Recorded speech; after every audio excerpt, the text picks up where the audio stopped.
അറ്റത്തെ കിളിക്കൂട്ടിൽ നിധിയെ സ്വന്തമാക്കാൻ പുതിയ പദ്ധതിയുമായി സുധീഷ്. അങ്ങനെ പ്രിയ പ്രേക്ഷകരെ, പത്തരമാറ്റിൽ നമുക്ക് കാണാനായിട്ട് സാധിക്കുന്നത് വേറെ ഒന്നുമല്ല കേട്ടോ. അതായത് സുധീഷാണെങ്കിൽ നിധിയെ കാര്യങ്ങൾ പറഞ്ഞ് ബോധ്യപ്പെടുത്താനായിട്ട് ശ്രമിക്കുന്നുണ്ട്. പക്ഷേ നിധിയാണെങ്കിൽ സുധീഷിനെ വിശ്വസിക്കാനായിട്ട് ഒരുക്കമല്ല, തയ്യാറല്ല. നിധി പറയുന്നുണ്ട്, നിങ്ങളൊരു ചതിയനാണ്, ഒരു കറകളഞ്ഞ കള്ളനാണ്, ഏതു നേരവും എല്ലാവരെയും പറ്റിച്ചുകൊണ്ടിരിക്കുന്നവനാണ്, എന്നെ വരെ നിങ്ങൾ വിട്ടിയാക്കിയില്ലേ എന്ന് ചോദിക്കുന്നത് കാണാൻ കഴിയും. ഇതേ സമയം സുധീഷാണെങ്കിൽ പറയുന്നുണ്ട്, നിധി അങ്ങനെയൊന്നുമല്ല കാര്യങ്ങൾ, എനിക്ക് തന്നെ ഒരുപാട് ഇഷ്ടമാണ്, അതുകൊണ്ട് ചെയ്തു പോയതാണ്. പക്ഷേ ഇഷ്ടമാണെന്ന് കരുതി ഇമാതിരി പരിപാടിയൊന്നും ഞാൻ ചെയ്തില്ല, മനഃപൂർവ്വമല്ല എന്ന് പറയുമ്പോൾ, വേണ്ട സുധീഷ്, ആവശ്യമില്ലാതെ ഇനി ഇതിന് എക്സ്പ്ലനേഷൻ തരേണ്ട. അവരിത് കേൾക്കാനായിട്ട് ഇടയാകണ്ട.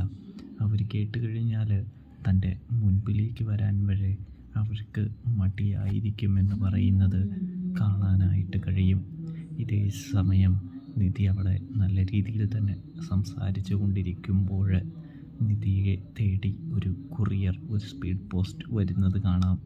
ഇതേ സമയം നിധി അത് ഒപ്പിട്ട് മേടിച്ച് തുറന്നു നോക്കുമ്പോൾ അതിൽ ആധാർ കാർഡാണ്. പേരടക്കം അഡ്രസ്സ് അടക്കം സുധീഷ് മാറിയിരിക്കുന്നത് കാണാൻ സാധിക്കും. അതായത് നിധി സുധീഷ് എന്ന് പേര് വയ്ക്കുന്നത് വരെ കാണാനായിട്ട് കഴിയും. അഡ്രസ്സും കൊടുക്കുന്നുണ്ട്. അപ്പോൾ നിധിയാണെങ്കിൽ സുധീഷിനോട് ചോദിക്കുന്നുണ്ട്, എന്താണ് സുധീഷ്, ഇതെല്ലാം നിങ്ങൾ ചെയ്തതാണോ എന്ന് ചോദിക്കുന്നു. അപ്പോൾ സുധീഷാണെങ്കിൽ ലൈസൻസ് കിട്ടാൻ വേണ്ടി ഇങ്ങനെയൊക്കെ ചെയ്യണമെന്ന് പറയുന്നത് കാണാനായിട്ട് കഴിയും. ഇതേ സമയം അതെല്ലാം വിശ്വസിക്കുന്നു നമ്മുടെ നിധി. വീണ്ടും സുധീഷ് നിധിയുടെ അടുത്ത് കള്ളം പറയുന്നത് കാണാൻ സാധിക്കും. അതേ സമയം അനിയന് കാര്യങ്ങളൊക്കെ മനസ്സിലാകുന്നുണ്ട്. എന്തിനാ ചേട്ടാ ഏട്ടത്തിയെ വെറുതെ ഇങ്ങനെ പറ്റിക്കുന്നത് എന്ന് ചോദിക്കുമ്പോൾ, എടാ അവളെ എനിക്ക് ഭയങ്കര ഇഷ്ടമാണെന്ന് എനിക്കറിയില്ലേ, അവളെ സ്വന്തമാക്കിയേ മതിയാവുകയുള്ളൂ, വിട്ടുകളയാൻ സാധിക്കില്ല. അന്ന് ചെന്നപ്പോൾ തന്നെ ഞാൻ തീരുമാനിച്ചതാണ് ആധാർ കാർഡിൽ അഡ്രസ്സൊക്കെ മാറ്റണമെന്ന്.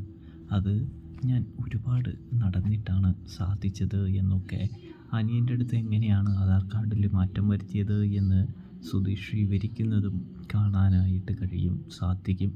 അപ്പോൾ റിവ്യൂ ഇഷ്ടപ്പെട്ടാൽ സബ്സ്ക്രൈബ് ചെയ്യണേ.